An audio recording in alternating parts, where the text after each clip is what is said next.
Hello, and thank you for viewing this video, in which I will be talking about the Phase 1 pre-orders for the Genestealer Cults in Warhammer 40,000, 7th edition. My name is Steve, this is the SDFnet 40k channel, and let us begin. We've now seen the first wave of Genestealer Cult products, and I think it's looking quite promising. We have the codex and data cards as normal, and 2 box kits, from which I expect each will make 2 army entries. The cover art for the codex I think looks pretty sweet, featuring the Magos doing some awesome looking purple lightning and the Broodlord in the background. The first model set is Acolyte Hybrids. I predict these will be elite troops. The cover art seems to indicate they will be melee focused, however we might see an alternate build option in the kit. Focusing on what we can actually see in this kit, we have a squad of 5 melee focused acolytes, which seem to have 4 points of interest to me. Working our way down the line, starting on the back row, we first have an acolyte with what looks like sticks of dynamite, which I'm presuming to be some kind of demolition charges, so perhaps frag grenades, or at least some kind of assault grenade rules, as this would be nice as something that Genestealers in the main Tyrannid decks are missing. Next to him, we have one of 2 what is essentially fill-up models, just armed with a sword and auto pistol. It could be the choices of painting, but the green on the blade makes me wonder if perhaps this is a poison weapon. The first model on the bottom row is a mirror of the previous model, with nothing really interesting to mention. The centre of the bottom row is the sergeant, or whatever his designation is going to be. He appears to be armed with a sword, perhaps a bone sword, if not perhaps poisoned. The model also has what looks to be a lash whip, which is nice to see some NID weapons making their way into the Cult's decks. Finally in this squad we have the model that has me the most pumped for this kit. He has some form of buzzsaw or other mining equipment. Aesthetically I'm sold on the model, so I can guarantee this will be modelled with this weapon. If there is another equally good looking option, well, we can have 2 squads. Next, we have the Hybrid Metamorphs that I believe is made from the same kit as the previously discussed Acolytes. These guys are slightly harder to call their function, as I'm seeing 3 Flamers, a Lash Whip, a Flag, and some sweet looking mutations. I predict, given my love of Possessed and Spawn from the Chaos Codex, these guys are probably going to feature quite heavily in my upcoming army list. The Flamers might be Flamer Pistols, but either Flamers or Flamer Pistols, I think we're looking at another melee-focused squad.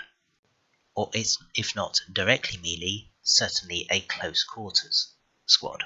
It might just be a modelling choice, or it might be some kind of buff idol for the squad, but the squad leader appears to be carrying a skull.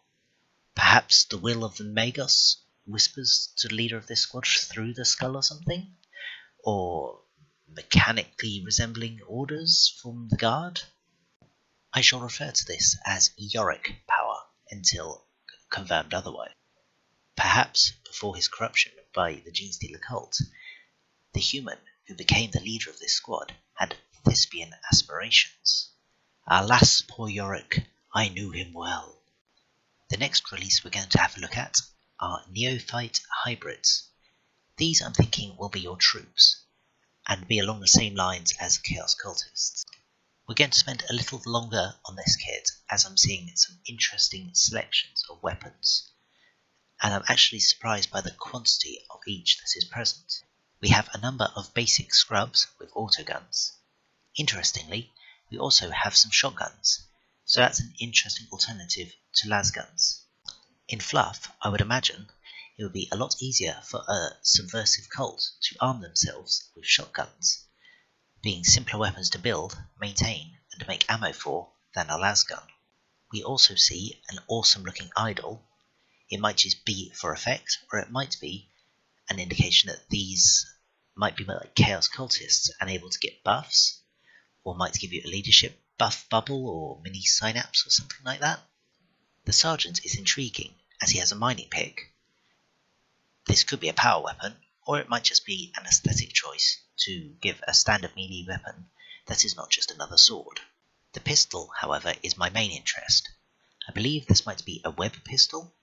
We've seen other flamers in this release already, And this reminds me of the imagery from the Necromunda and 2nd edition books. The silhouette doesn't match that of a flamer or a melter that we know of Imperial design. I could be wrong, but I'm just saying it could be a web pistol at this stage. The next interesting model to me is the one armed with the big brother of the sergeant's pistol. Again, I can't bring myself to call this a melter or a flamer. It just doesn't look right given the weapons we know of that are based on Imperial tech. So, based on my previous claims on the pistol, does this make it a web gun? We have to ask ourselves, fluff-wise, what would be the purpose of this in the environment they sourced the tech from?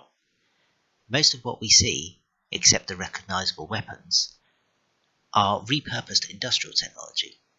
I suppose if, instead of just a net, it shot a high-expansion foam that is used perhaps to reinforce mine shafts, or something that is just sprayed like a flamer and was hit hard as stone, crushing or suffocating people hit by it. Or it could be that it is an actual net gun used for crowd control to keep rioting miners under control.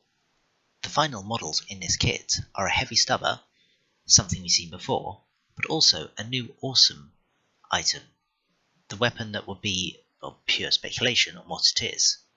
To me, it has the feel of some high-power electromagnetic gun, something used to perhaps rip the ore out of the ground, because magnets.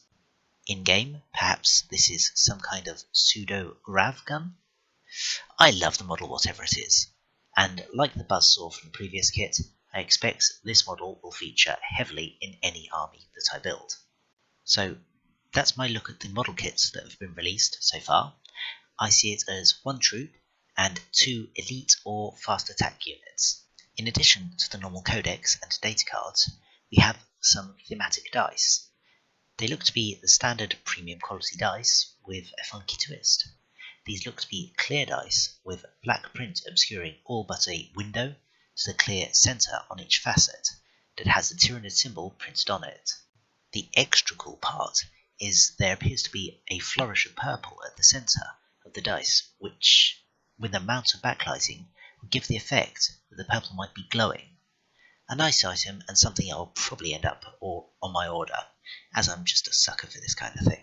The final release I'm going to talk about is the Collector's Edition of the Codex. I personally think this is one of the best looking sets I've seen of one of these. It gets the usual special printing of the Codex with some awesome purple gilting on the edge of the pages. You get the tactical objective cards, some what look to be profile stat cards for your characters, 6 metal objective markers in the shape of the Tyranid faction icon, and 2 books, one of which I believe is How to Paint, and the other I expect to just be an art book. As I say, I think this is a great looking set. It reminds me actually very much of the tonal themes from Necromunda, which in fairness I suppose would be fitting, as Genestealer Cults would spring from the Underhive, and Necromunda was based there, so it was just a nice nostalgic throwback for me. I won't be getting this set myself, as I don't tend to go in for collector's edition codexes, as in my opinion they go out of date and are made redundant far too quickly for the investment. Plus, for me, it would just be another, albeit very cool, faction. If, however, you are a devotee of Genestealers and Tyranids in general, I say go for it. Your money's your own. Enjoy it. In summary, I like what I'm seeing, and I'm eager to see what Phase 2 has for us. We've been promised a tank, probably one that will either build a dedicated transport or a heavy support option, think Turox for Militarum Tempestus. My pre-order is already placed for the Codex and the Tactical Objective cards. I just need to decide if I really need those dice. I'm thinking I probably do. The minis will come later. I always try to pick up the Codex, and especially Tactical Objective cards, as soon as they are released, as they have a habit of disappearing from third-party retailers. This video was recorded with the most up-to-date information I had on these releases, but as we're talking about any new releases, I expect the information will probably be out of date and moot, possibly even before I finished uploading this video. And that's me done for now. I appreciate your taking the time to listen to me ramble on. I hope you enjoyed the content, and you are welcome to leave constructive feedback and discussion in the comments below. If you like this video, hit like. If you like my content in general, please hit subscribe. Both will help me in knowing what is working. I have been Steve, this has been the SDFnet 40k channel, and I will see you next time. The Emperor protects.